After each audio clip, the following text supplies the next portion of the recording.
poor credit, then you need to go fix that. You need to go look on somebody else's video on how to do that, because we ain't talking about that right now. We talking about how to buy a house, not credit. Hi, YouTube. My name is Angie, and I'm talking to y'all today about how to buy a house. So, I am 21, and I am in the process of buying my first house for myself and my two brothers.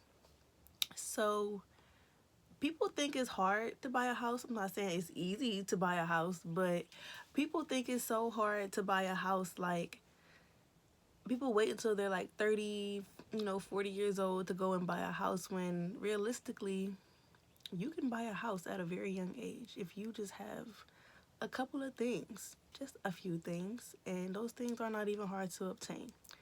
All right, so step one to buying a house, you basically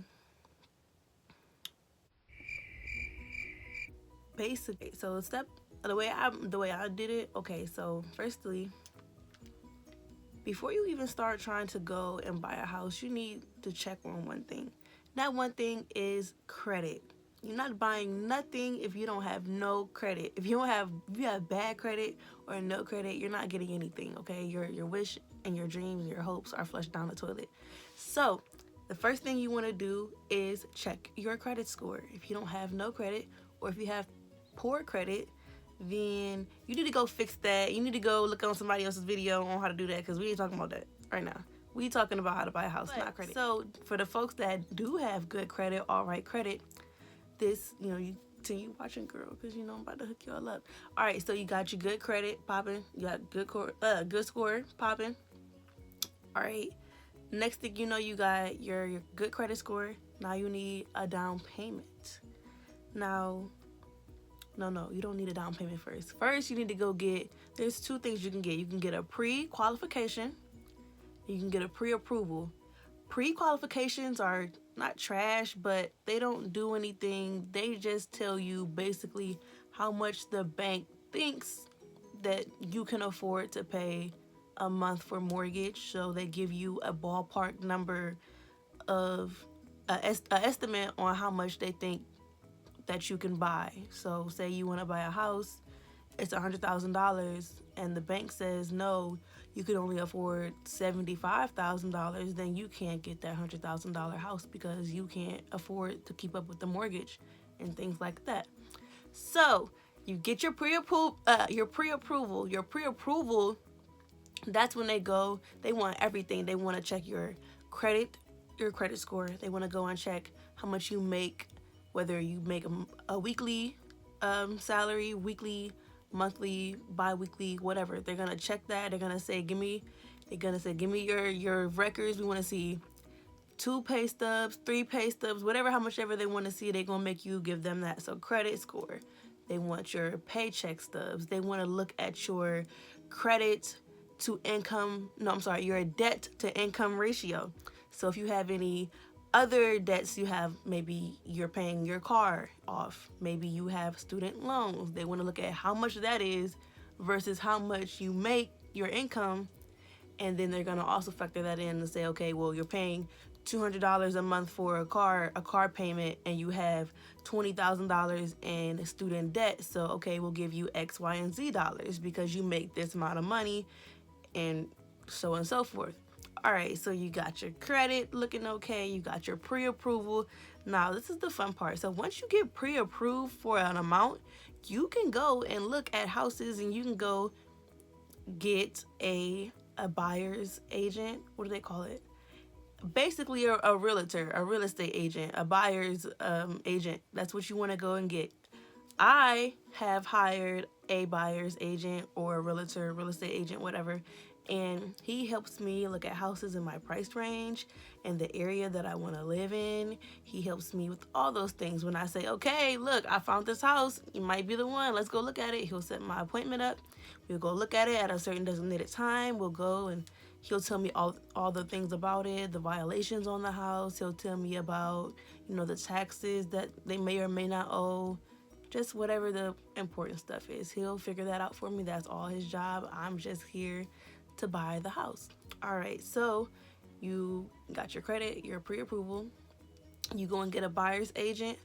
You can also, if you don't want to go and outsource and get your own buyer's agent or whatever, like, or you don't know anybody that just happens to be a real estate agent, you can get like the person that's selling the house. They can represent both of you, which is not very much a good idea because that agent is more so on their side, and it might not be a equal, even opportunity for you because they're representing them first and foremost.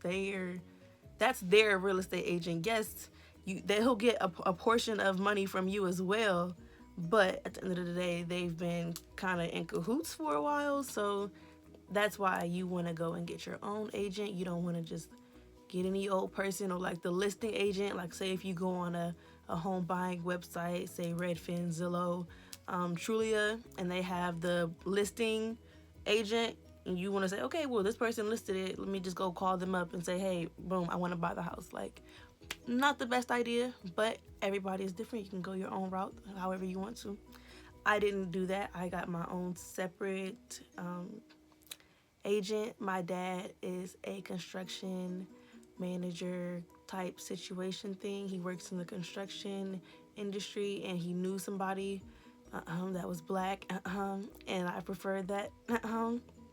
So there you go. I got me a nice little black real estate buyer's agent. Cool. All right.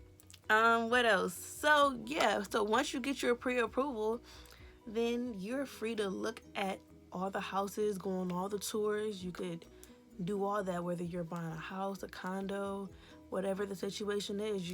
That's your next step. And then once you find something that you like, I'm sorry, I'm not even looking in the camera. I'm all over the place. I'm looking all over the world. I'm like, once you find something that you like and you think that you're ready to put an offer in, this is the fun part, but it's also very effing scary. It's so scary. So once you think that you found a place that you want to live in for how many ever years, rest of your life, whatever the case is, so you tell your agent, say, boom, I'm ready to put an offer in. And depending on how much the house is, you could offer how much they want it for. So the very first house that I put an offer in on, which I thought I was gonna buy, but I'm not actually gonna buy, the very first house that I put an offer in on cost $74,000. Now, I was approved for up to $90,000 with my income and my credit and whatnot, my debt to income ratio. So I was approved for up to $90,000. Now, the minimum that I can spend, just because I was approved for up to $90,000, my minimum is $63,000. I can't spend anything less than $63,000.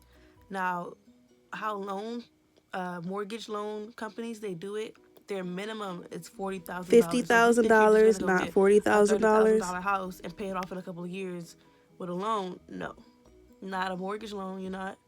The minimum they're gonna give you is 50 grand. Yep, 50 grand. And I had to figure this out by myself, but 50 grand. So the minimum they'll give you is 50 grand, and they say, okay, you can only spend 63. That's your minimum. I had to figure this out. So, Jesus. Okay. So there is the down payment aspect of buying a house. So certain companies, they'll say you can put down 3.5%, you can put down 5%, you can put down 10%, or you can put down 20%. So if you don't put down that whole entire 20%, and you're only putting down, say I'm putting down 10% on any house that I buy, I'm not putting down 20%. So if I'm putting down 10% of my house, that is half of the 20% that you need to put down to eliminate mortgage insurance. You have mortgage insurance when you don't put down that full 20%. When you put down the 20%, you don't have mortgage insurance. I can't really explain to you what mortgage insurance is. All I know is if you don't put down 20%, you put down less than that 20%, they add that extra, it could be anywhere from $50 to $80 a month just because you didn't put down that 20%. Does that make sense? I hope that makes sense. What else? Okay, so back to what I was saying. it's kind of weird. The math is kind of janky, but the 20% of the down payment, basically, when you add that to the 50 grand minimum loan, that'll equal $63,000, give or take.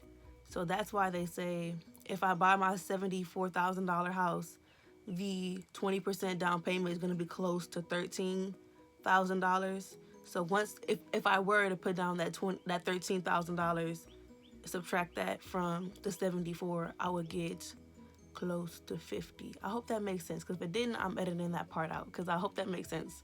But yeah, so when you buy a house and you put down less than 20%, when you reach excuse me when you reach excuse me when you reach whew,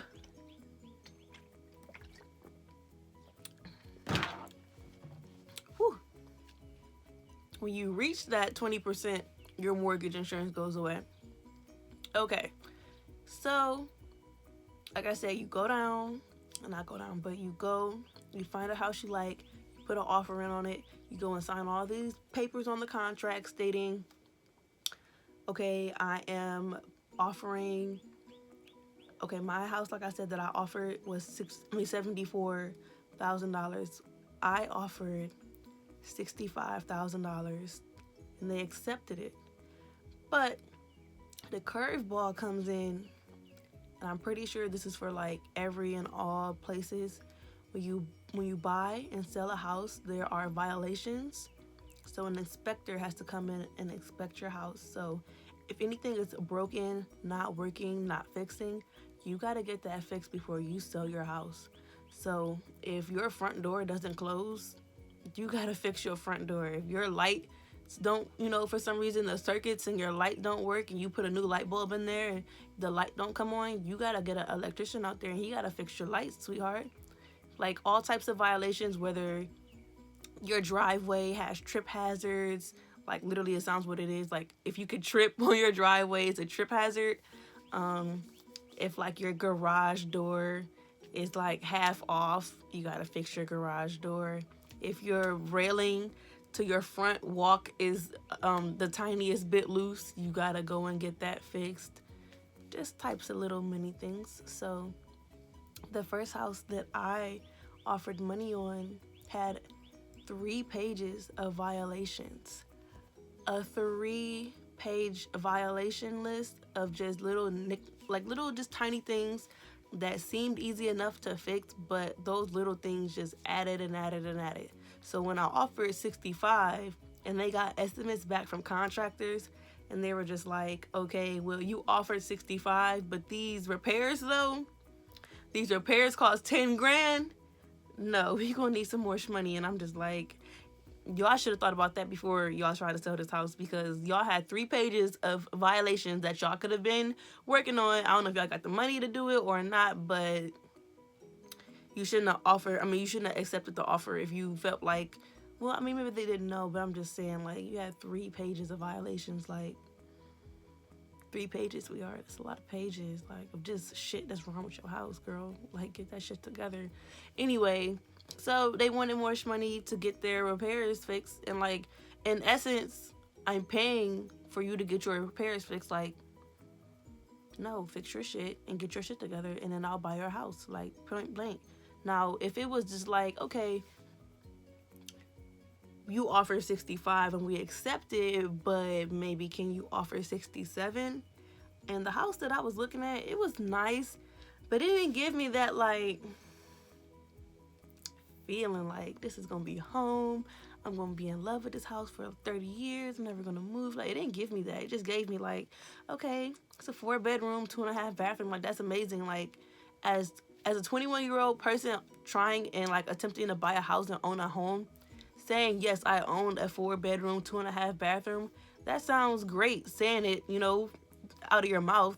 But when you go home, like, are you really happy to be there? Like, are you truly happy that that's your home? Or is your home just like, oh, we live there, yeah. that's our house. Like, no, I want a home that be like, yo, like, I don't care if I live in a 3-bedroom, 1-bathroom. If my house is popping, popping the way I want it to be, and it got all the attributes and features and whatnot that I like and I want, that are like more modern to my taste, then yeah, I'm gonna be like, yes, I'm happy that I live on A and B Street. And that's my house. Like, yes, I own that 3-bedroom, 1-bathroom. Like, yes, that's mine. So being a 21-year-old homeowner, or like being in the process to attempt to be a 21-year-old homeowner, is like very exciting. And I feel like you shouldn't wait. You should not wait, to own a home. Like, being a homeowner, I feel like, I mean, I haven't even bought the house yet, and I'm just still, going back and forth looking at different properties and seeing, like, just different properties and seeing how I like it and how I want it, just different ideas. It's pretty exciting. So before I close out this video, because it's kind of getting long, I just want to give a few tips. So, like I said, your credit score comes into play. That plays a heavy part in buying a house. But not only does that play a heavy part, a down payment plays a heavy part in buying a home. So your down payment, like I said, if you want a $70,000 home, the least, depending on what type of home you buy, what type of loan you have, there's 3 different types of loans, which I could probably make a separate video. I'll probably do a whole kind of like home buying series.